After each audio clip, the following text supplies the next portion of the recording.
নমস্কাৰ বন্ধুসকল, welcome to my YouTube channel Assam career latest.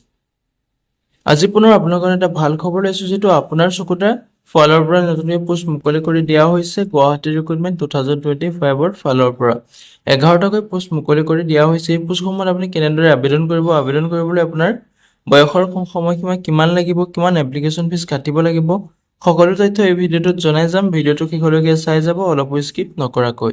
ভিডিঅ'টোতে মই আলোচনা কৰিম পোষ্টসমূহত আপুনি কেনেদৰে আবেদন কৰিব, আবেদন কৰিবলৈ আপোনাৰ বয়সৰ সময়সীমা কিমান লাগিব, কিমান এডুকেশ্যন কোৱালিফিকেশ্যন লাগিব আৰু কিমান এপ্লিকেশ্যন ফিজ কাটিব লাগিব। সম্পূৰ্ণ তথ্য ভিডিঅ'টোত আলোচনা কৰিম। ভিডিঅ'টো শেষলৈকে চাই যাব, অলপো স্কিপ নকৰাকৈ। যদি ভিডিঅ'টো ভাল পায় তেনেহ'লে লাইক কৰিব আৰু মোৰ চেনেলটোলৈ যদি প্ৰথমবাৰৰ কাৰণে আহিছে তেনেহ'লে চেনেলটো ছাবস্ক্ৰাইব কৰিবলৈ নাপাহৰিব। লগতে ভিডিঅ'টো সকলো বন্ধু বান্ধৱীলৈ শ্বেয়াৰ কৰি দিব, যাতে সকলোৱে জবৰ আপডেটসমূহ পাই থাকিব পাৰে। প্ৰতিদিনে এই ধৰণৰ জবৰ আপডেটসমূহ পাই থাকিবলৈ হ'লে আপুনিও হোৱাটছএপ চেনেলটো ফ'ল' কৰি ল'ব। ভিডিঅ' ডেছক্ৰিপশ্যনতে মই হোৱাটছএপ চেনেলৰ লিংক দিছোঁ, তাতে গৈ আপুনি হোৱাটছএপ চেনেলটো ফ'ল' কৰি ল'ব পাৰে, যদি এই ধৰণৰ চাকৰিসমূহৰ খবৰ প্ৰতিদিনে পাব বিচাৰে। যিহেতু গম পাইছে যে আপোনাৰ চকুৰ গুৱাহাটী ৰিক্ৰুটমেণ্ট 2025ৰ ফালৰ পৰা 11টাকৈ পোষ্ট মুকলি কৰি দিয়া হৈছে। এই পোষ্টসমূহত আপোনাৰ লাষ্ট ডেটটো 30/7/2025 তাৰিখলৈকে আপোনাৰ লাষ্ট ডেটটো আছে। এটা লিখা আছে, আপোনাৰ চকুৰ Khanapara Guwahati has release N employment notification for the recruitment of 11 sales consult, HR assistant, data analyst and other posts. Interested and eligible candidate may apply online here. এই পোষ্টসমূহত আপোনালোকে যদি ইণ্টাৰেষ্টেড হয়, এলিজিবল হয়, অনলাইন মাধ্যমেৰে আবেদন কৰিব পাৰিব। এতিয়া ডিটেইলছটো হৈছে, যিটো আপোনাৰ চকুৰ গুৱাহাটী ৰিক্ৰুটমেণ্ট 2025ৰ ফালৰ পৰা পোষ্ট মুকলি হৈছে, তাৰ আপোনাৰ ডিটেইলছটো হৈছে 1 নম্বৰত আছে আপোনাৰ যিটো চেলছ কনচালটেণ্ট, তাত আপোনাৰ 5টাকৈ পোষ্ট মুকলি হৈছে। যিটো আপোনাৰ MIS ইনচাৰ্জত আপোনাৰ এটা পোষ্ট মুকলি হৈছে। ডাটা এনালিচিছ আপোনাৰ এটা পোষ্ট মুকলি হৈছে। মাৰ্কেটিং মেনেজাৰটো আপোনাৰ এটা পোষ্ট দেখিবলৈ পাব। HR এছিষ্টেণ্টত আপোনাৰ এটা পোষ্ট দেখিবলৈ পাব। ৰিচিপশ্যনিষ্ট ফৰ চেলছ, তাত আপোনাৰ এটা পোষ্ট দেখিবলৈ পাব। পাৰ্টছ মেনেজাৰটো আপোনাৰ এটা পোষ্ট দেখিবলৈ পাব।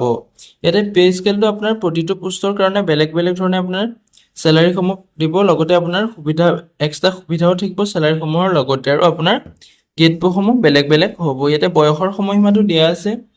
আপুনি যদি পোষ্টসমূহত আবেদন কৰিম বুলি ভাবিছে, আপোনাৰ মিনিমাম 25 বছৰৰ পৰা আবেদন কৰিব পাৰিব, লগতে আপোনাৰ মেক্সিমাম 35 ইয়াৰ্ছলৈকে আপুনি পোষ্টসমূহত আবেদন কৰিব পাৰিব। লগতে আপোনাৰ এডুকেশ্যন কোৱালিফিকেশ্যন বিচাৰিছে, মিনিমাম গ্ৰেজুৱেট পাছ কৰিব লাগিব। যদি আপুনি গ্ৰেজুৱেশ্যনটো কমপ্লিট কৰি থৈছে, তেতিয়া এই পোষ্টসমূহত আবেদন কৰিব পাৰিব। লগতে আপোনাৰ ৰিকুৱাৰ্ড গুড কম্পিউটাৰ নলেজ, আপোনাৰ কম্পিউটাৰৰ ওপৰত নলেজ থকাটো প্ৰয়োজন হ'ব। এই পোষ্টসমূহত যদি আপুনি আবেদন কৰিম বুলি ভাবিছে, আপোনাৰ গ্ৰেজুৱেশ্যনৰ লগতে কম্পিউটাৰ নলেজ থাকিব লাগিব।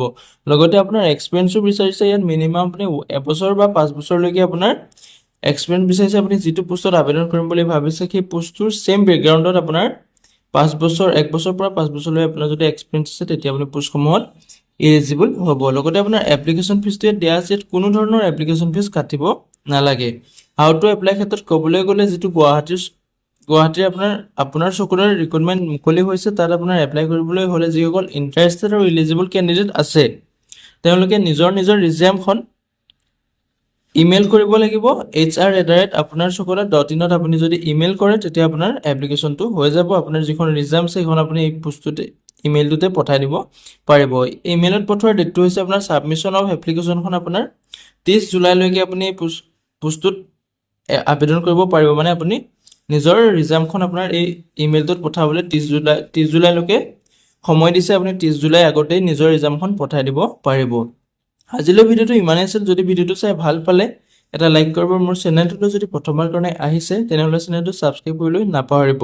প্ৰতিদিনে এই ধৰণৰ যদি জবৰ আপডেট পাই থাকিব বিচাৰে, তেনেহ'লে মোৰ হোৱাটছএপ চেনেলটো ফ'ল' কৰি ল'ব, যাতে প্ৰতিদিনে জবৰ আপডেটসমূহ সকলোতকৈ আগতীয়াকৈ পাই থাকিব পাৰে।